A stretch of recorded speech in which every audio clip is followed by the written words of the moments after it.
Coordinator of High Schools for Cherokee County School District. Welcome to Gaffney High School. Welcome to our district for our teams who are visiting from other places. Just want to take a minute as parents, if this is your first competition, to let you know how things work today. You will only see your children for just a few minutes, like 2.5 minutes, while they're out at the robot table. The rest of the time, they're in the pits, working hard, making sure everything's ready, and they're in our judging rooms in the back, where they'll be judged on the project that they've created for today. They'll be judged on their core values that they exhibit, and they'll be judged on their robot design. As we move throughout the day, there'll be some scores that show up on the rolling screen. Those are just robot scores. I did have a handout for you if you came in. On the back of that handout, there's some information about awards and advancements. I just wanted to make sure that parents understand we have a lot of awards back on the table. We're going to give 8 actually awards today. And then after we give those 8 awards, we're going to advance 7 of the teams who are at our competition to the next round. So just make note of that as we give awards, an award does not imply advancement, and advancement does not imply an award, but I've tried to explain that for you on that handout. If you didn't get one, there's some out front, so help yourself. You'll be able to see and cheer on your kids' teams this morning as they come out to the table.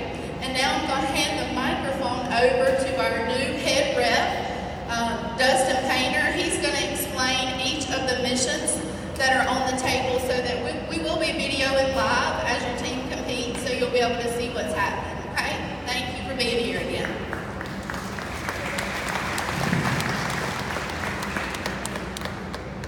Yeah, so somehow I got roped into this. It might have something to do with me being married to Miss Painter. And our head referee that's normally here not showing up, so yeah, it's going to be fun. First of all, I want to introduce the other referees that I have with me today. Back here I have Miss Jessica Mullinax and Mr. Michael Mullinax, Miss Ginger Lipscomb, and Mr. Berkeley Richards. Give these guys a good hand. And our job as referees is to basically ensure your child is following the rules and completing the missions appropriately on the table. Our job is to basically watch them for 2.5 minutes and score them according to how many missions they complete. There are 13 missions. Mission 1 is the bridge you see here. Your child can get points for their robot being supported by the bridge and also whether or not they raise one or both of those flags. Mission 2, I don't have them memorized. Mission 2 is the crane. So to get the maximum amount of points on the crane, they'll need to turn it and lower it onto the other blue box and push both of them into the blue circle. Now they can also get points for just lowering the crane, even just a little bit. It doesn't have to land on the other blue box, but to get the maximum amount of points, it has to be stacked and into the blue circle. Mission 3 is the inspection drone. They're going to bring their robot out, pick up the drone, hang it on the bridge. Mission 4 is designed for wildlife. There's a nice little bat in the home base area. They're going to take that out with their robot and hang it on any of the tree branches here. Doesn't matter which one. Mission 5 is the tree house. They're going to take any number of these blue boxes and try to stack them in the tree. There's a large landing area and a small landing area. They get more points for stacking them in the small landing area, so that would be, the maximum amount of points you would get would be to stack all 3 of them in that small area. Mission 6 is traffic jam. They're going to bring their robot out and just flip up the roadway there. Kind of ease up the traffic. Can we use that on 85?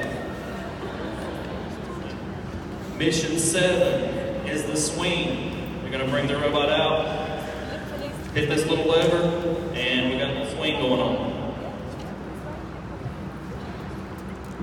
Mission 8 is the elevator.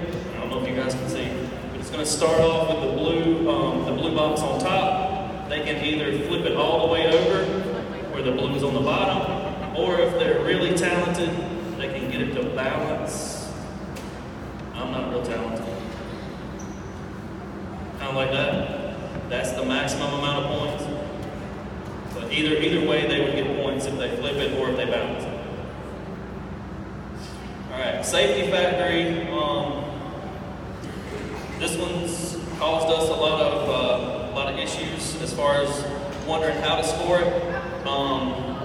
You can either knock a couple of these blue beams over and have the rooftop still supported, or I've seen videos where the robot comes out, picks this up, takes it back to home base, and then comes back and knocks them all over.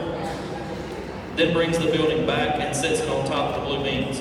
You get 10 points for every blue beam you knock over and still have the building top supported on those blue beams. So that one's one of the more difficult missions. So if they're really on it, we may see somebody try to attempt that mission today. Steel construction is where they're going to come out and try to stand this guy up, straight up in the air. But they have to be careful because it's real sensitive to flip over.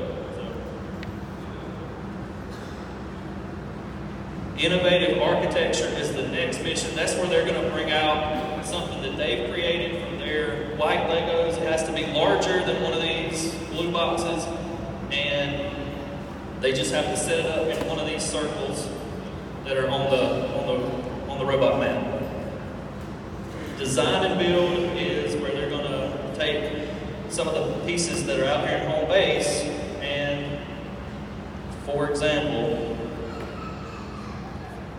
they're going to try to push it into a matching color circle. So if they're using the red blocks, they're going to try to put it in the red circle. And then sustainability upgrade, that kind of goes along with it. There's a couple of upgrades they can add to their, we got solar panels, we got a garden. So any upgrade that they add to their Mission 12 object, they'll get extra points for that. And then the precision is just, so in the past, they've just lost points for having the little red penalty markers, but this year, they start off with 6 penalty markers on the board. And if they don't get any penalties whatsoever, that's an additional 60 points that they get. But every time that they get a penalty, which is when they touch the robot out here on the map, we take one of these away, and that just deducts 10 points every time. So that is a quick overview of all of the missions. I know your kids are going to do great. We're going to have fun watching them and scoring them, and hope you guys have fun watching us do that. Good deal. Thank you very much, Dustin. Looks like you refs have your work cut out for you this morning. Again, we're glad you're here on this Saturday morning to support your kids. And I'd like to remind you that snacks and refreshments are available from the Institute of Innovation in the upper lobby, and I'm sure you saw as you came in. And also the Chesney High School sidewalks are in the common